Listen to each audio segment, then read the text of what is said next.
sabdamu. Berfirmanlah Tuhan oleh kuasa Roh-Mu. Firman Tuhan Yesus yang ajaib dan berkuasa. Berfirmanlah Tuhan oleh kuasa Roh-Mu. Hanya kepadamu Roh-Ku berserah. Berfirmanlah Tuhan. Roh Kudus urapi hamba-Mu. Berfirmanlah Tuhan. Ku rindu menikmati sabda-Mu.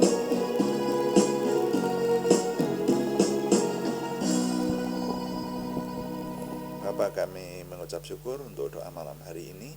Kami menyerahkan semua yang kami persembahkan, kami dedikasikan untuk kemuliaan nama Tuhan dan menjadi berkat buat kami semua. Dalam nama Tuhan Yesus Kristus kami berdoa. Haleluya, amin. Selamat malam Bapak Ibu Saudara sekalian yang sudah bersama dengan kita di sini dalam doa malam hari ini. Nah, doa malam melalui online ini diadakan secara iman Kristiani dengan dasar keyakinan kepada Tuhan Yesus Kristus, Yeshua HaMasyiah, Juru Selamat dunia dan Imam Besar Agung kami.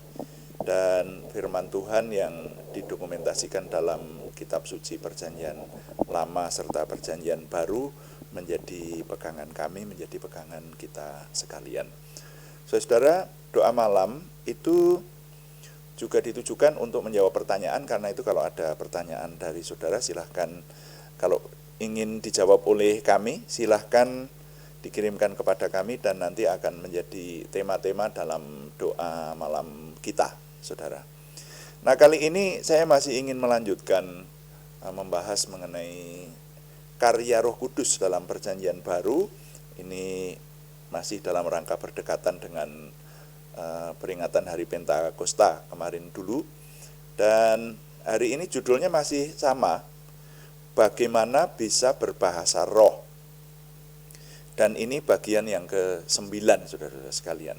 Ya, jadi saudara yang ingin mengetahui secara komplit, silahkan membuka arsip-arsip video renungan penjelasan dengan judul bagaimana bisa berbahasa roh bagian 1 sampai 8, saudara.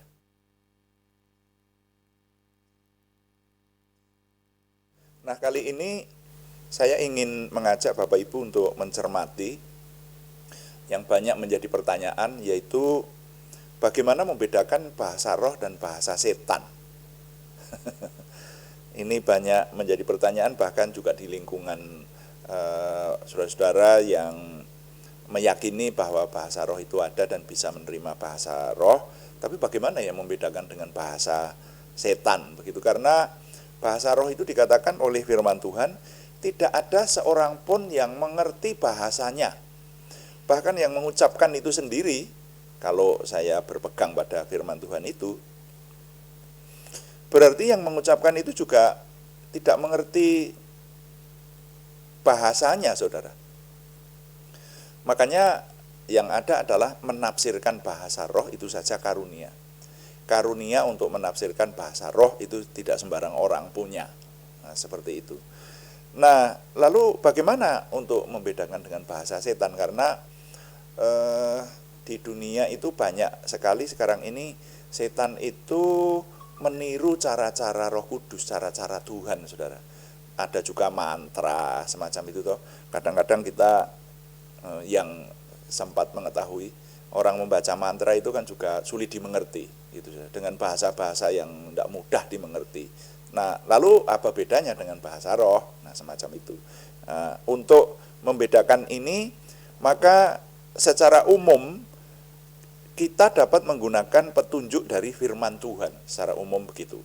Nah, itu yang bisa saya sampaikan. Mari kita melihat firman Tuhan dari surat 1 Yohanes pasal 4 ayat 1 sampai 3. Surat 1 Yohanes pasal 4 ayat 1 sampai 3 saya baca untuk kita sekalian. Saudara-saudaraku yang kekasih, janganlah percaya akan setiap roh, tetapi ujilah roh-roh itu, apakah mereka berasal dari Allah, sebab banyak nabi-nabi palsu yang telah muncul dan pergi ke seluruh dunia. Demikian kita mengenal roh Allah. Demikian kita mengenal roh Allah. Setiap roh yang mengaku bahwa Yesus Kristus telah datang sebagai manusia berasal dari Tuhan.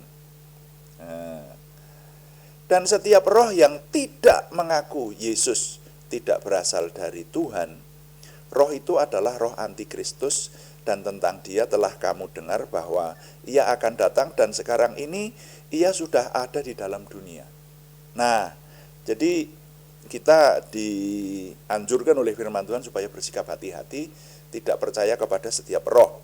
Kita temanya sekarang ini sedang banyak membicarakan mengenai karya Roh Kudus, saudara ya. Dan harap dipahami bahwa di dunia ini ada banyak yang mengaku kekuatan roh atau karya roh gitu. Dan kita ini orang-orang rohani, ya memang urusan kita itu berkaitan dengan dimensi roh. Dimensi rohani itu akar katanya adalah roh. Jadi dimensi roh gitu, saudara. Makanya umat Kristiani yang tidak memahami dimensi roh, wah itu ya kurang banget namanya, gitu aja ya. Jadi setiap orang beriman, setiap orang yang menyembah Tuhan harus memahami dimensi roh itu, saudara ya. Karena Tuhan itu roh, barang siapa menyembah dia harus menyembahnya dalam roh dan kebenaran. Nah, sekarang tentang Roh Kudus dan karyanya yang memberikan karunia-karunia, termasuk di dalamnya karunia bahasa roh. Terus bagaimana membedakannya? Membedakannya menurut firman Tuhan, ternyata setiap roh yang mengakui bahwa Yesus Kristus telah turun ke dunia menjadi manusia, kalau saya lebih lengkapi lagi, dengan karyanya mati di kayu salib, 3 hari bangkit dan naik ke surga mengirim Roh Kudus kepada kita. Kalau semua yang mengakui itu roh yang berasal dari Tuhan. Nah, tetapi roh yang tidak mengakui itu roh penyesat yang sudah ada di dalam dunia. Nah, pertanyaannya, apakah ada roh semacam itu? Ternyata ada, saudara. Ya, ada saja. Jadi saya memberikan contoh begini. Di Jawa Tengah pernah terjadi, ada seorang hamba Tuhan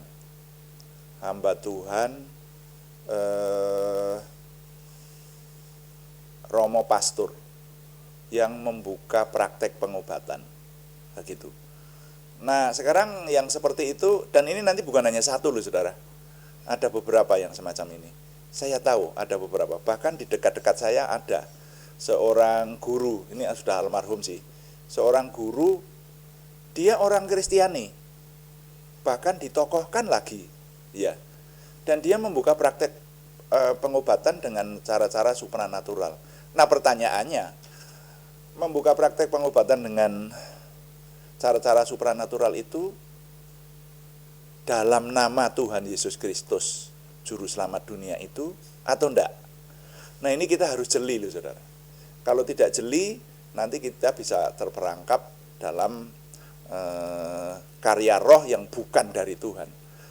Saya memiliki pengalaman membaca buku judulnya Lepas dari Cengkeraman Iblis.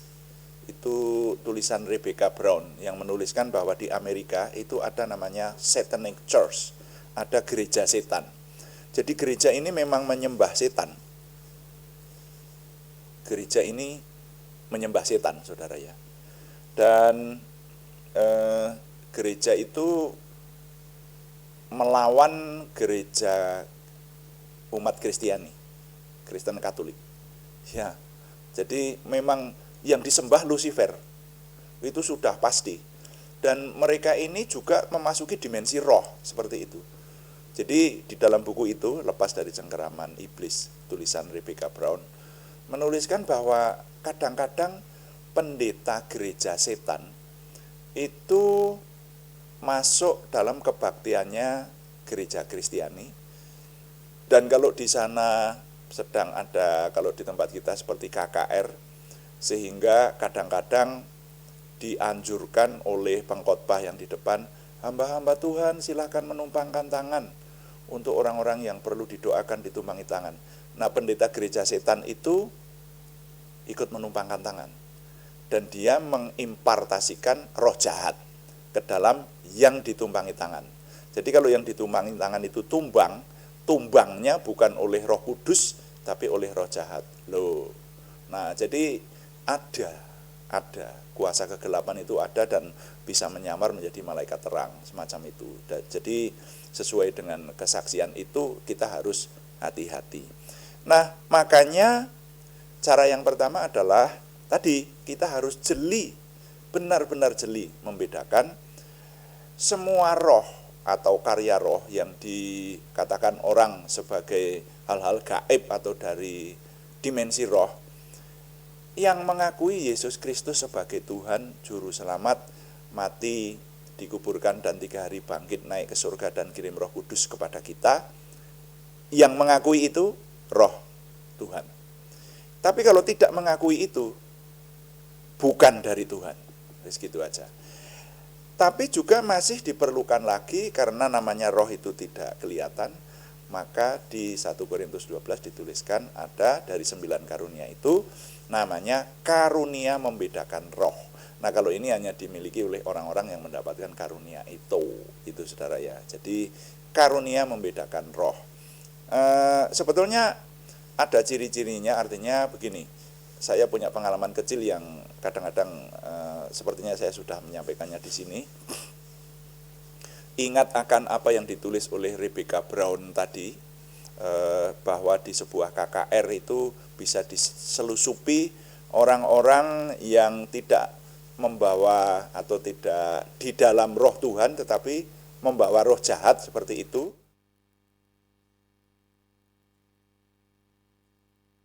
Saya pernah punya pengalaman sewaktu masih menjadi asisten gembala di Kota Salatiga waktu itu. Nah, saya menjadi asisten gembala, lalu di gereja kami itu ada KKR, pembicaranya dari luar kota. Nah, pembicara itu banyak yang datang, ya, yang mengikuti KKR itu, kebaktian kebangunan rohani. Lalu pada waktu calling altar, pada waktu mendoakan banyak orang, si pembicara berkata, Bapak Ibu hamba-hamba Tuhan, silahkan dibantu kami untuk mendoakan orang-orang yang minta didoakan. Semua yang berdiri minta didoakan. Oh gitu. Jadi semua yang maju ke depan, biasanya begitu kan, berdiri dan maju ke depan, yang minta didoakan sembuh dari penyakit, yang apa begitu. Nah, lalu hamba-hamba Tuhan maju ke depan. Nah, saya sebagai orang yang sudah pernah membaca apa yang dinyatakan oleh Rebecca Brown, saya mengamati, ini kalau yang hamba-hamba Tuhan kita yang dari gereja setempat saya tahu, nah ini orang-orang yang biasa melayani. Tapi ada orang asing, saudara. Orang asing yang cara mendoakannya itu salah. Nah, nanti ini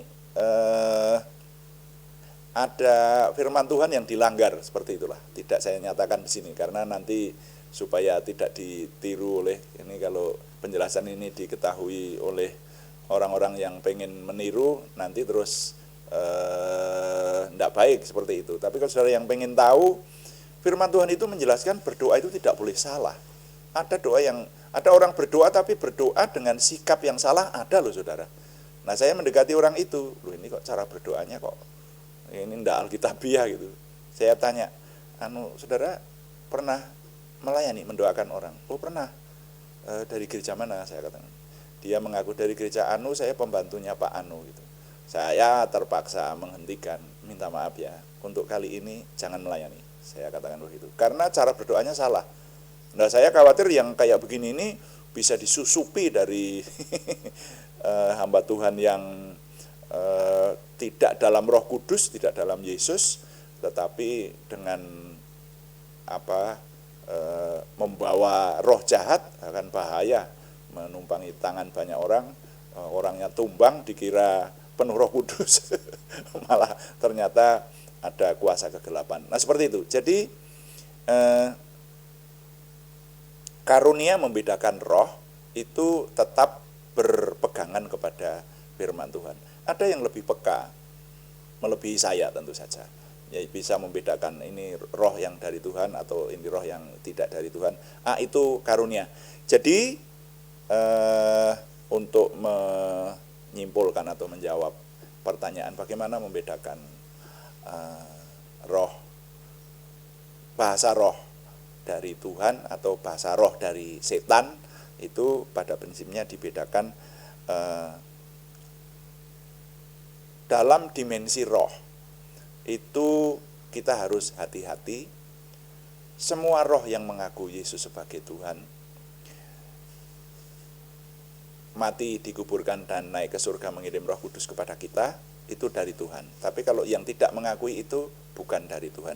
Jadi saya kalimatkan, nilai yang dapat saya ketengahkan adalah umat beriman harus jeli membedakan kehidupan di dalam Yesus dan di luar Yesus Kristus, sehingga tidak terjebak dalam perangkap roh jahat. Ya, sekali lagi, umat beriman harus jeli membedakan kehidupan di dalam Yesus dan di luar Yesus Kristus, sehingga tidak terjebak dalam perangkap roh jahat. Tuhan dipuji, amin. Mari kita melayani Tuhan dengan doa, saudara-saudara sekalian. Yang dalam doa malam, kita berdoa sesuai dengan yang Tuhan anjurkan melalui firman-Nya. Kita berdoa. Bapa kami yang di surga, dikuduskanlah namamu, datanglah kerajaan-Mu. Jadilah kehendak-Mu di bumi seperti di surga.